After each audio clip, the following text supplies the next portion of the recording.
Yeah,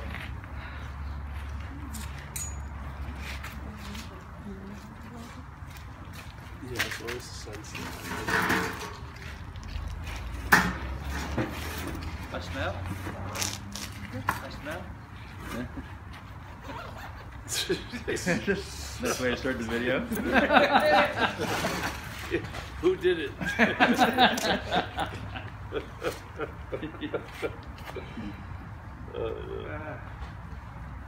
Well, I want to just introduction.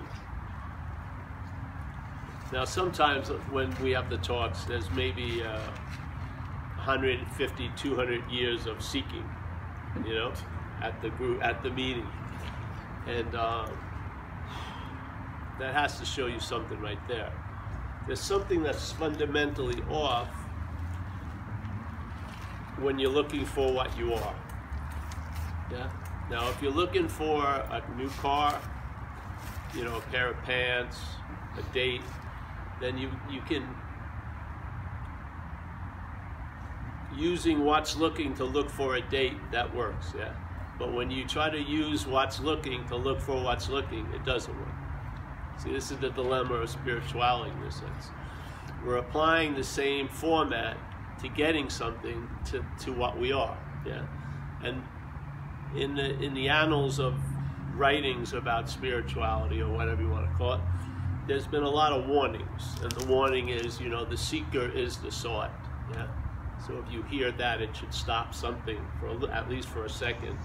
So the seeker is the sought. For there to be a seeker, it's based on the premise it's obviously not the sought. Yes? Or why would there be seeking? Yeah? So if the seeking, so there's got to be the seeking, which is used to imply the seeker, it's got to be on an assumption that isn't true, in a sense. Yeah? If the statement, the seeker is the sought, is true, then the basis of the seeking isn't, it's based on a false assumption. Yeah? So the seeker that seems to be the seeking is using the seeking to find something that's either going to improve it, enlarge it, authenticate it, complete it, fulfill it, unite it, merge with it, yes? So now you can merge with a pair of pants, you know, you can merge with a latte, you can merge with a lot of things. But if you are that, which you're seeking, there's going to be a fundamental,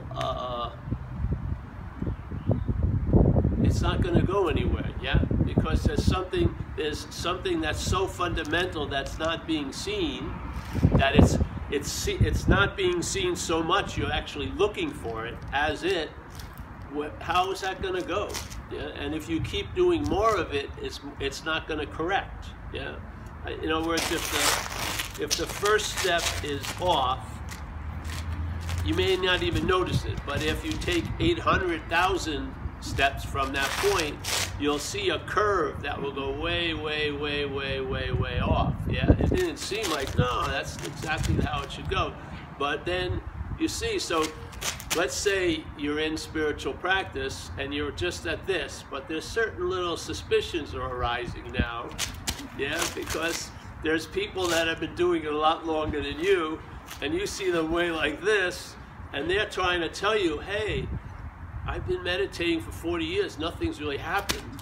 You know, hearing that from here would be, let's take the next exit, because I've already been warned about people way over on this, you know, 40 more years of that bend, and they're announcing to me, hey, fundamentally nothing's really changed. Oh, all right, just pull the emergency brake on the bus and get out. You know, don't wait for the next stop, just get out and then see what happens. So to me, this message is really a warning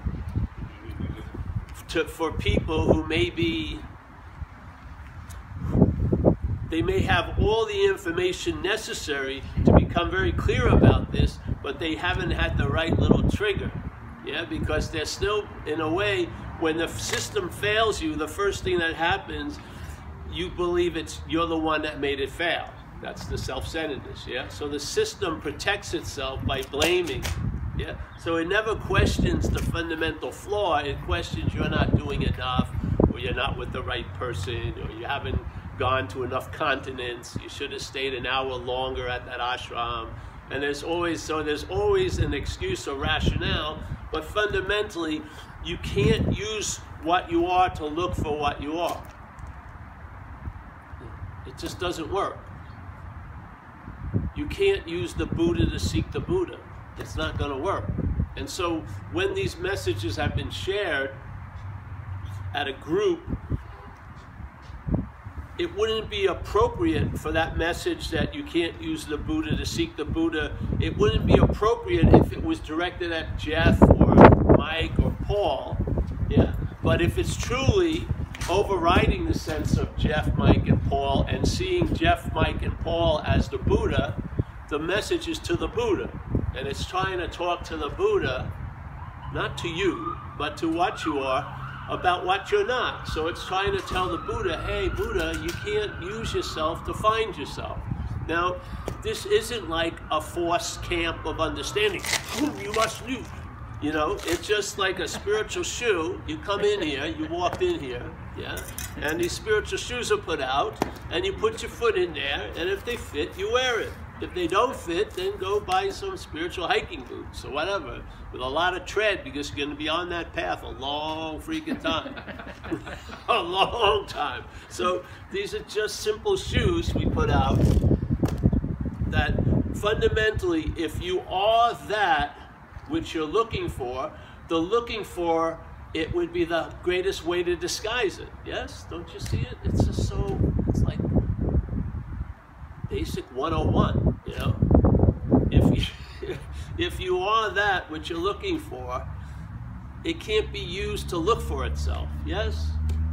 It can be used to, it's been being used to look for everything else. We're going to have some rain too. That's cool. It's being used to look for everything else, and that's fine, yeah? But you can't use the awareness to be aware of the awareness. Yes? So this whole direction of the talks, this message, is to really question the fundamental setup, which is, this is the hypothesis. There's a looking for what we are from what we're not, yeah? So what you are becomes a goal or a destination or a fulfilling moment or a possibility. So if I work hard enough as what I'm not, I can arrive at what I am. Yeah? This is a total questioning of that whole system. It's just saying, maybe if you can, at the same moment, there's a seeing of what you're not, looking for what you are from what you are. Inherently, because that's all that's really happening. It can seem like you're something else, but you're not something else. Yeah? See, that's the absoluteness of the solution. It's inherently there. It doesn't have to be made or arrived at. It's always available at all times. The correction isn't even necessary from the solution's point of view. The correction has only value when you're in the problem's point of view. When you're in the act of looking for what you're not, yeah, actually looking for what you are from what you're not, to hear the message that you're not that which is looking for what you are that which is being looked for, yes? Then the rotation occurs, and suddenly the freaking shoe fits. Suddenly the horse is before the cart. You'll sense it. It's just a perfect, seamless little correction. And when the correction is felt, it tells you there was no need for a correction. We may want to move in, eh? All right, part two will be happening soon.